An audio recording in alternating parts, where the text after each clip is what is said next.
প্রথম পত্র পরীক্ষা দেওয়ার সুযোগ পাচ্ছেন না সেই আনিশা।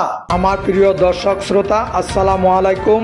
আপনাদেরকে ভোরের আলো ইউটিউব চ্যানেলে স্বাগত। প্রিয় দর্শক শ্রোতা, আসসালামু আলাইকুম। আমি আপনাদের সাথে আছি আবুল বয়ান। এতক্ষণ শুনলেন সংবাদ শিরোনাম, এবার জানিয়ে দিচ্ছি বিস্তারিত নিউজ। সাথেই থাকুন, শেষ পর্যন্ত দেখুন। এইচএসসির বাংলা প্রথম পত্র পরীক্ষা দেওয়ার সুযোগ পাচ্ছেন না রাজধানী সরকারি মিরপুর বাংলা কলেজ কেন্দ্রের আলোচিত পরীক্ষার্থী আনিশা আহমেদ।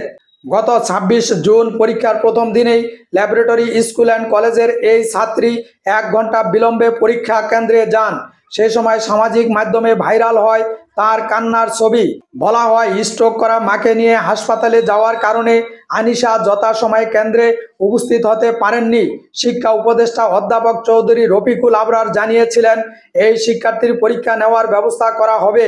তবে শিক্ষা মন্ত্রণালয় ও ঢাকা শিক্ষা বোর্ডে খোঁজ নিয়ে জানা গেছে, আনিশা আহমেদের বাংলা প্রথম পত্র পরীক্ষা দেওয়ার বিষয়ে সরকারি পর্যায়ে কোনো সিদ্ধান্ত হয়নি।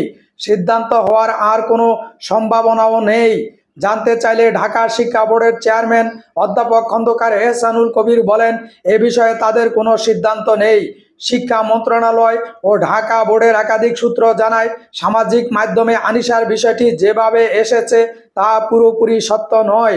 মন্ত্রণালয়ের নির্দেশে ঢাকা বোর্ডের দুটি টিম পৃথক তদন্ত করে মন্ত্রণালয়ে প্রতিবেদন জমা দিয়েছে। এতে আনিশার দাবির সত্যতা মেলেনি। প্রিয় ভিউয়ার্স, ভোরের আলো সম্পূর্ণ একটি শিক্ষা বিষয়ক চ্যানেল। এখানে প্রতিদিনের শিক্ষা সংক্রান্ত নিউজের আপডেট তথ্য পাওয়া যাবে। চ্যানেলটি সাবস্ক্রাইব করুন আর সবার আগে আমাদের নিউজ পেতে বেল বাটনটি বাজিয়ে রাখুন।